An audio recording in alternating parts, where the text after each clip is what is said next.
Hello, welcome to the crossover. Sunday hoops done and dusted. So great to have your company. The Sydney Kings go back to the top of the NBL with a dominant win over Brisbane at Nissan Arena. To break it down for us and much more today, we've got Damon Lowry, NBL Championship player. Hello, Damon. And we get debutants every week on the Sunday crossover. And Beck Cole from the WNBL, the Southside Flyers, is with us. Hello, Beck. Hi, thanks for having me. Excited to chat some things today. Beck, pre-season, how's it going?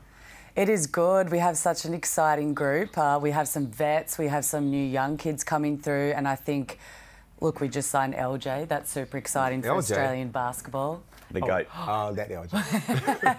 The Lauren Jackson GOAT. We're in a new stadium at SBC, and yeah, we're getting hard at work. I can't wait. Beck, looking forward to it. So early November, game one against Adelaide, and then there's some ESPN games as well, so we're going to see a bit of Southside Flyers, which we're looking forward to throughout the season. Damon, good to see you as always. So the Kings get the job done at Nissan Arena, and DJ Vasiljevic was a star today, 16 points. He joins us on the crossover. DJ, well done. Road wins, you just keep ticking them off, 15 in a row. Why is this team so connected on the road? I think because we spend a lot of time together, so we room with each other, we hang out all the time, so it's just building that chemistry off the court, and it translates on the court. DJ, another professional performance tonight against the Bullets. They came out, started well. What did you need to tweak to make sure you could match their level and then go beyond them? We just had to be dogs. I think the game on Friday against Cairns, they punked us a little bit, so we had to come out and set the tone early. So I think we did a great job doing that, and I don't know what the final score was, but we did really well. DJ, great game. I would just love to know, you have so many offensive threats on your team. Is sort of an aspect for your team to give up a good shot for a great shot? 100%. I think everyone can score different ways, so anyone can do anything. So it's just fun playing with these guys, and it's hard to stop us because if you want to stop Derek, X is going to go off. If you want to stop X, I'll go off. And then Justin, he's shooting the three ball really well, and then Timmy's been unbelievable for us. DJ, Damon here, man. You've always been a confident dude, even back in your college days. To talk to us about how that NBA Summer League experience is. What have you brought back from that to the NBL?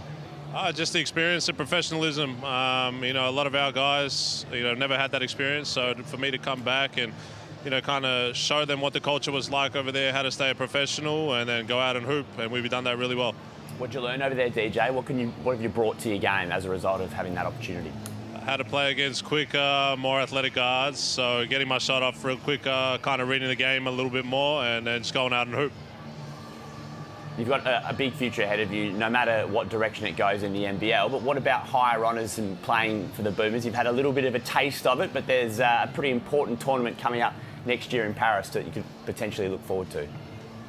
It's not Paris. I think it's the World Cup in the Philippines. But, yeah, that's definitely, I want to make that squad. I want to prove that I can belong there. And I think you'll see X there as well. He's been dominating this league. Well, Paris next year for the Olympics. Damon? DJ, you played in the offseason NBL 1 with Diamond Valley. I saw you shooting from half court every other time down the court.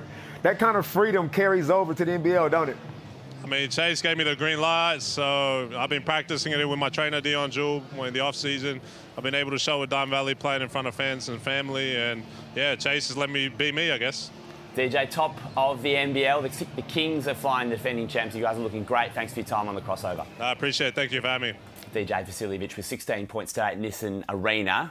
Kings looking good, a hiccup against Cairns, but overall their game looks in good order, doesn't it? You can trust the Kings. Like, you know what you're going to get from them night in and night out. Okay, they lost one game, but it wasn't like they got blown out. They're not going to shoot themselves in the foot. They know who they are. They got championship DNA. So they are firmly entrenched, I feel, in the top four and a serious threat to win back-to-back. Exactly. If you're a championship team, there's characteristics that are built within your brand of basketball. So, as you said, you lose one game, it's, okay, what do we do to get back on top to what we normally do? Because to be honest, I know it's only round 3, but they already look like they're humming. Yeah. So excited to see what they've got. I was trying to get this point across to DJ, and maybe he didn't make it that well, but the Olympics in a couple of years in Paris, do you think he's a chance of being part of that team? Because he's shown he's got shooting range, and never goes astray in a big tournament. It's a tough backcourt to crack into. I mean, you got to think in 2 years' time, you got to think Patty's still going to be there. Dyson Daniels, Josh Giddey. It's going to be tight. So, look, he's doing all the right things so far. Who knows what can happen in 2 years? Beck? I think he's definitely a great shooter, and it's like, Goulding cracked into it for what he can bring on that three-point range. I think the difference between him and some of the younger kids who are coming up and they're in the NBA is he that little bit short? Maybe not as athletic on that defensive end just compared to those kids. So it's going to be hard to see. But look, I think he has the potential and he's just getting better and better each season. The trajectory is continuing to rise, so that's a good sign for DJ. So some fun with Xavier Cooks after they're giving some drive-bys to his dad. 8, 9 and 9 today, but Derek Rucker talking about him as an MVP candidate. Are you with him on that? Absolutely. I called it in the way too early predictions that we did that I felt was way too early. He was my MVP. Well, we know he's your boy. No, he's my boy, but he's also the MVP. Like, he does everything. You asked last time, is he the best Australian player in the league? Mm-hmm. Without a doubt.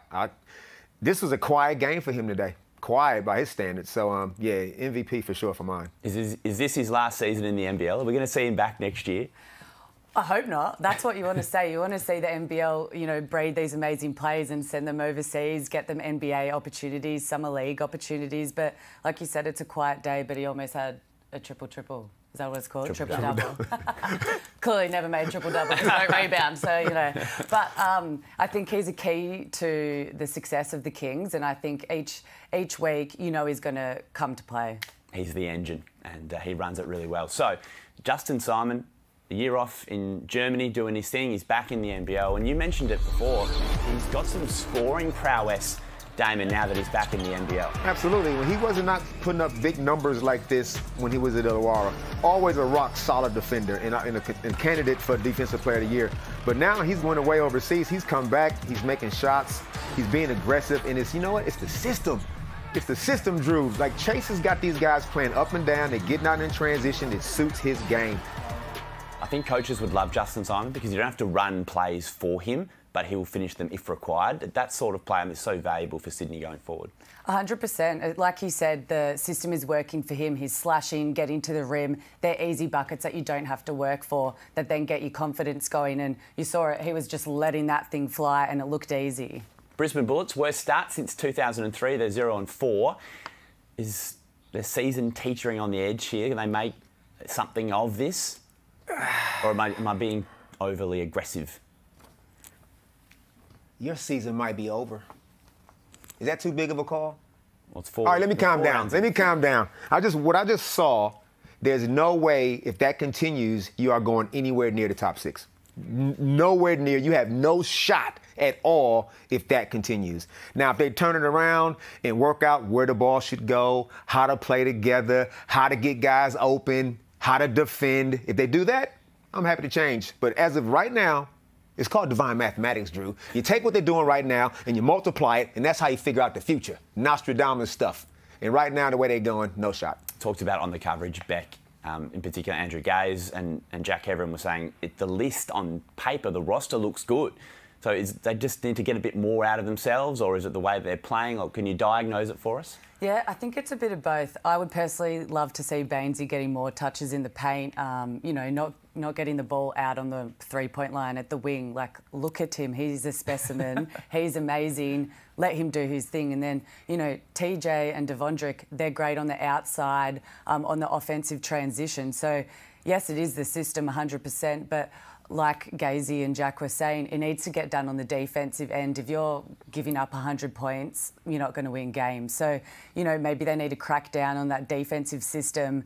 What do they want to be known for? Mm-hmm. And then push it down on the offensive transition. Damon, you were throwing the toys out of the cot upstairs when we were watching the game, talking about Aaron Baines being an NBA centre. He had 1 rebound halfway through the third quarter. Okay, now that's bad. That's bad. But let me say this. If I'm on a three-point line, it's hard to get a rebound. It's not going to bounce 28 feet to me, Drew. They get Bainesy to set a pick, then set a rescreen, then do a dribble handoff, and then step out, space the floor, shot goes up, and Bainesy's on the three-point line. What's he supposed to do? So we're going to talk Tasmania because they have levelled up their ledger at 3-3. Melbourne United, we've got to diagnose some issues with them, but now it's Sportsbet without the line.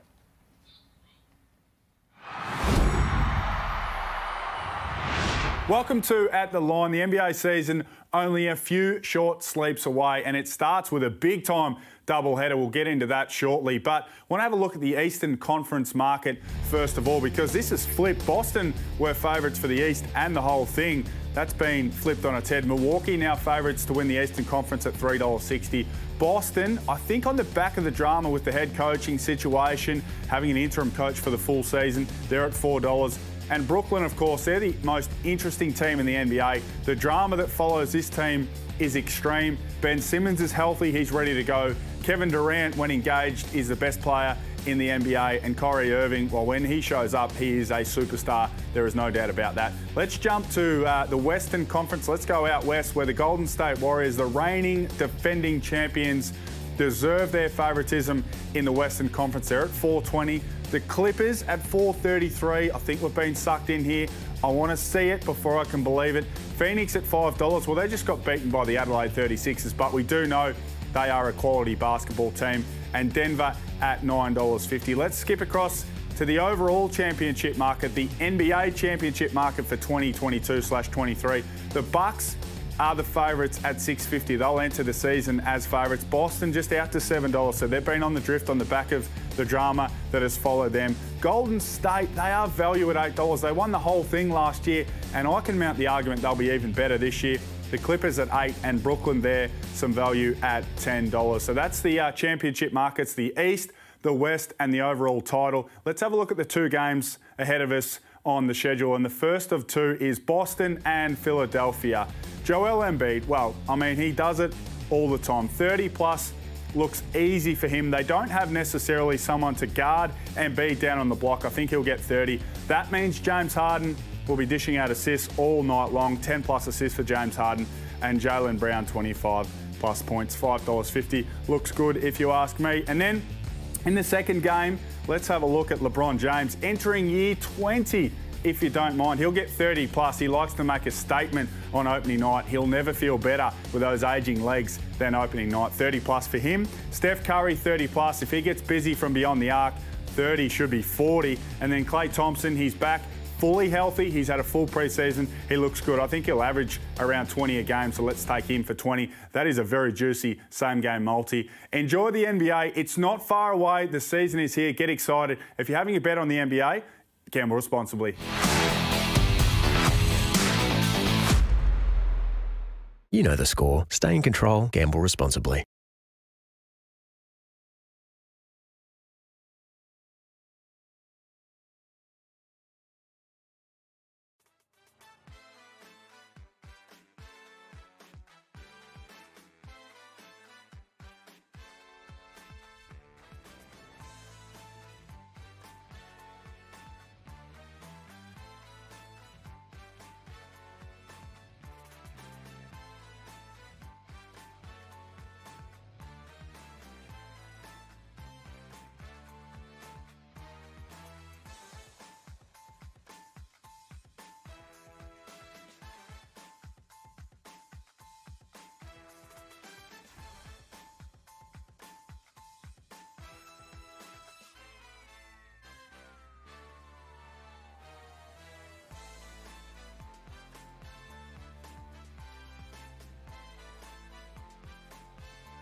Any doubts if Tasmania could back up their sensational season 1 after a slow start have been alleviated. They've been quelled. A sensational defensive performance today at John Cain Arena against Melbourne United sees them get their 3rd win of the season. Melbourne kept to 20 points, or in that 20-point bracket, 2 games in a row. For the first time in their history, it was a sensational performance by the Tasmanian Jack Jumpers. They started off a super Sunday of hoops with a win here in Melbourne. Drew Jones with you on the crossover with Damon Lowry and Bet Cole. Tasmania continue to get the job done, and they look like they've got some offensive potency, which we saw on Friday night, and then the defensive stuff today. Impressive. What I love is it is a team game, and I feel like each individual is a complementary piece, and together it's A+ material. So on defence, the grit is ridiculous. I love it. They're jumping on loose balls. They're on the ground. They're hustling. And, you know, I think Matt Kenyon is an impact player that is always on the hardest offensive player. Love to see it. And then down the other end, you know, I feel like that off-season in the NBL 1 has helped him to be more of an offensive threat, especially on that three-point line. Like, they're stacked. They play a team game. But I think that little difference that he's made is actually helping his team get easier shots for Jack, for Kelly, for Majet. Absolutely. They figured it out. They've cracked the code. When they play like that, they beat anybody. They go right back to the finals. They play the absolute right way. No selfishness. You heard an interview, Josh Majet. We have a team ego. Give up a good shot for a better shot. Every now and then they might go into a couple of miniature, you know, ISOs. What happens? Scott Roth, whoop, timeout. Hey, fellas, that's not who we are. They come out of the timeout straight away and go, that's right. They get after you defensively to start of the game. Everybody picks up full court. They don't just pass the ball around for the sake of passing, Drew. They move with a purpose, and they get everybody involved. Brashard Kelly, 13 and 12 today. It looks like he's slotted into the system very nicely after 6 games. And the Jack Jumpers go on their merry way. A 10-point win today. Kelly is a bulldozer. Come in and almost like he's playing the Macintosh role from last season, hitting his shots, running plays for him, and he's great on the defensive end. Exactly the type of player that Scott Roth said, we want to be part of this Tasmanian team. Yeah, he is. I think you can tell his mid-range jump shot is his sweet spot. He loves getting a move, finding his space, and I swear it's money every time. And on the defensive end, you can tell he's getting those extra rebounds. But I'm impressed for a big man. His agility and his footwork to create turnovers, I think, is great. Melbourne, your thoughts at 2 and 2? Lacking a bit of spark? They're lacking a whole lot of stuff. I don't even know where to start. Where do I start with you guys? They don't have any offensive identity. I'm looking at CG43, Chris Golding. When was the last time you seen him get an easy shot? He don't get those. Everything has to be done off of individual brilliance. Xavier Raton-May's got to go one-on-one. Rashad Tucker's got to go one-on-one. Isaac Humphrey on the inside, don't worry, you know, he's not going to get enough post touches. So they are a mess offensively right now. And let me just say this. I played against the great Andrew Gaze, the most prolific scorer Australia's ever seen. He got easy buckets all the time. Move without the ball, set back picks for him. This guy didn't have to go out and go one-on-one and make a lot of stuff on his own because of the system worked for him. Right now, the system does not work for the Melbourne United. I just want to pick up Andrew Gaze's name off the ground don't do that that. You've just dropped. You played against the greatest of all time in Australian basketball, did you? A couple of times. So here's my take on Melbourne, and I'm going to say it down the camera. You need to get a new import. You need Austin Powers, because you are lacking mojo. They need some spark, some va-va-voom. Inspire me, Melbourne. No, it hasn't been happening. Speaking of spark, I really want Shea Ili to get back in the game. I think he's amazing both ends of the floor, and I honestly think he could be the glue and the difference to what the Melbourne United team can bring, because I think their brand has changed. They're not the same starting 5 as they were last season, the season before. What's going to be that change? I think he's a change. So Shea Ili's big, he's got concussion, he's working his way back from that. Where does he fit into the Melbourne system right now? Does he come into starting 5? How do you juggle all the pieces? I wouldn't start him straight off the bat. You know what? Yes, I would. Why mess around? Just get in the starting lineup. Him at the 1, put Xavier Raton to 2, flip a coin between Golden and Tucker and David Barlow and Isaac Humphries. But it don't matter who comes in. If that system stays as it is, it will not matter. But he will bring some defensive spark and more offensive fluidity, I guess, is the word I'm looking forward to the team. Yes or no, would you consider benching CG43? I consider it. Absolutely, I would. Beck? I would. He did it, 2 seasons ago? 2019. Yeah, and you know what? Impact, boom. And just because you're not starting doesn't mean you can't be playing 25, 30 minutes. Like, that's not the point. But as long as you individually know that, okay, I'm CG43, I'm good at what I do. Like, you still have to have that impact and that ego and that confidence. And his team needs that from him. So the two worst scoring teams in the NBL are Melbourne United and the South East Melbourne Phoenix. They've only won 5 of their last 16 NBL games. What is going on? Another team. Now, look, Drew, on this show, you know how we do. We'll give some coaches some suggestions from time to time. We have analysis, we do opinions, and sometimes I just ask the question, what are we doing? What are we doing, Southeast Melbourne Phoenix? Now, good to see Rowdy Brokoff back in playing basketball. Awesome. Good to see Trey Kells on the court. He's only going to get better. They're missing a import Gary Brown Jr. Good to see Big Joe Chi back in Australia. But here's the problem. What's the point in having him if you're not going to use him? That's my thing. Big Allen Williams, Big Sauce, plays 15 minutes a game. 15 minutes. What are we doing? I'm just asking a question. You tell me. How does Owen Foxwell, who, by the way, first let me say, Owen, I'm glad you're getting playing time and you're getting a run, because you could be in college right now, having all kind of shenanigans in college campuses, but you're here playing professional basketball. But should he be playing more than Junior Madut? No. Junior Madut's averaging double figures a game. You know how many points Owen Foxwell's averaging? 1. 1 more point than me. That's what he's getting. But he's getting the playing time. So there's something going on offensively with this team. I can't figure it out. Nobody from Southeast Melbourne Phoenix has reached out to me for my opinion. I have no idea, so I got to just make up stuff on my own. I got to just kind of formulate my own opinions. And right now, the offense is not great. What are these college shenanigans that you're talking about? You know, things to get up to from time to time. Chess club? Yeah. Can you diagnose something for us for the Phoenix, or give us something positive maybe, Beck? Because there's a lot of negativity from next to you. I love seeing Ryan Brokoff back. I think you could tell he was energetic, super excited to be there. He's a vet. He knows what to do. And I think his positivity is hopefully going to flow throughout the team, because you lose a few games, you get down. It's, you know, you rock up to training, no one wants to train. It's like, oh, here we go. But hopefully they're getting people back in. You need to give them a few weeks, get the flow going, and hopefully, you know, they can work off there. But they need to stay positive, but also they need to figure it out. Early days for the Phoenix, they'd have a flu go through the team as well earlier in the week, so we'll give them an out on that one. No, we Stay won't. with us. Okay, sorry, I'll give them an out, Damon won't. Stay with us on the crossover. We're going to preview Monday Night Hoops coming up next.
Nothing like showing the ex that you've still got a few moves, and that is what Isaiah Le'afa did last night. A double-double against his former team as the Breakers got the job done against the South East Melbourne Phoenix at John Cain Arena. 14 points, 10 assists. He had a few rebounds as well. He had a really good performance. Isaiah Le'afa, well played to you. Welcome back to The Crossover. I'm Drew Jones. That's Damon Lowry and Beck Cole. Frisky is the word I used for the New Zealand Breakers when we were watching them the first game this season. Damon, what do you think? Exactly right. They came back from the last year, playing perpetually on the road. They get home, they do what they had to do, then they get on the road and do what they have to do. This team, you look at them, you think, are they a playoff contender? We don't know yet, but I think they're going to be sniffing around that top 6 by the way they play. And Isaiah led from the front. I love seeing Izzy do what he did, especially that competitiveness. I love playing my rival team. And you could see he knew what the scout was and how they defended. And, you know, Phoenix weren't really doing great on on-ball screens. And he was just getting 2 feet in the paint and making great decisions, whether it was passing, shooting. And I just think Breakers are getting better and better. And playing at home and having a crowd is absolutely amazing. And having the hub season and COVID issues, there's nothing like that passion playing in front of a crowd, and I genuinely think that's going to help them this season. Shout out to Rob Lowe, 18 points last night, knocking down jumpers left, right and centre. I know Barry Brown, their import, was injured, so pretty good performance from the Breakers. Alex McNaught on debut, he got his first ever points. It was a while since they'd won in Melbourne, so a lot to celebrate, but then Alex wanted to pay tribute to someone very special in the press conference last night.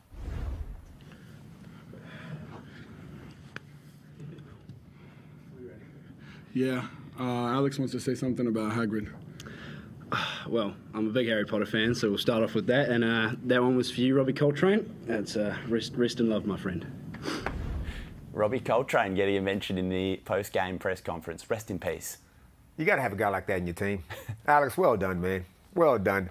You know, out of all the things he could have said, could have pumped his chest up, first ever press conference, got his first NBL point, but he shouts out Harry Potter. Now, I wish I could comment further on the Harry Potter stuff.